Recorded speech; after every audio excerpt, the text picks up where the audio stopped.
આસોદર ચોકડી પાસે વેપાર કરતા પરિવારના એકના એક પુત્રનું અપહરણ કરી ખંડણીની માંગણી કરી હત્યા કરનાર 4 આરોપીઓને આણંદ ડિસ્ટ્રિક્ટ કોર્ટે આજીવન કેદની સજા અને દરેક આરોપીઓને 8,500નો દંડ ફટકારતા મહિલા સહિત 4 આરોપીઓને નડિયાદની બિલોદરા જેલમાં મોકલી આપવામાં આવ્યા હતા। આજથી 2.5 વર્ષ પહેલા આસોદર ગામે રહેતા એકલવ્યભાઈ પુષ્કરભાઈ પટેલના દીકરા જયમીનભાઈ પટેલ ઉંમર વર્ષ 30નું તારીખ 16મી સપ્ટેમ્બર 2016ના રોજ આસોદર ચોકડી પાસેથી અપહરણ કરવામાં આવ્યું હતું અને હિન્દી ભાષામાં ધાક ધમકીઓ આપી એકલવ્ય પટેલ પાસે 2 કરોડ રૂપિયાની માંગણી કરવામાં આવી હતી, જેથી પરિવારે તરત જ આંકલાવ પોલીસ મથકે ફરિયાદ નોંધાવતા પોલીસે ગુનો નોંધી વધુ તપાસ હાથ ધરી હતી। પોલીસે તપાસ કરતા અપહરણકારો દ્વારા જયમીન પટેલનું કારમાં અપહરણ કરી જુદી જુદી જગ્યાએ લઈ જઈને તેને ઠંડા પીણામાં ગેહનયુક્ત પ્રવાહી પીવડાવી દઈ તેની કારમાં જ ગળે ટૂંપો દઈને હત્યા કરી હતી, તેમજ તેના સોનાના દાગીના અને રોકડ રકમની લૂંટ ચલાવી હતી।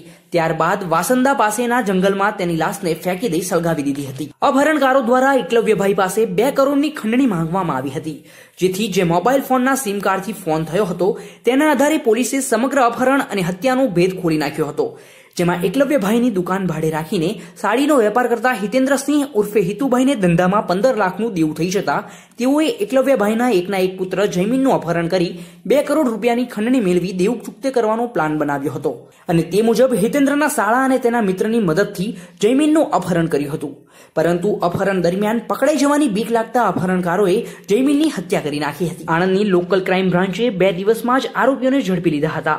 ત્યારબાદ આ કેસ આણંદના ડિસ્ટ્રિક્ટ જજ RT પંચાલની કોર્ટમાં ચાલી જતા સરકારી વકીલની દલીલોને ગ્રાહ્ય રાખી કોર્ટે 4 આરોપીઓની અપહરણ અને હત્યાના ગુનામાં તકસીરવાર ઠીરવી આજીવન કેદની સજા ફટકારી હતી, તેમજ દરેક આરોપીને 8,500નો દંડ ફટકાર્યો હતો અને જો દંડની રકમ ભરપાઈ ન કરે તો વધુ સજાનો આદેશ આપ્યો હતો। 2016ના અરસામાં આસોદરના એકલવ્યભાઈ વેપારી છે, એમના દીકરાનું આસોદર ગામેથી અપહરણ કરવામાં આવેલું અને અપહરણ કર્યા બાદ એને મારી નાખી, કેફી પીણું પીવડાવી મારી નાખી અને વાસડા એની લાશ સળગાવીને રફે દફે કરવાનો પ્રયત્ન કરેલો।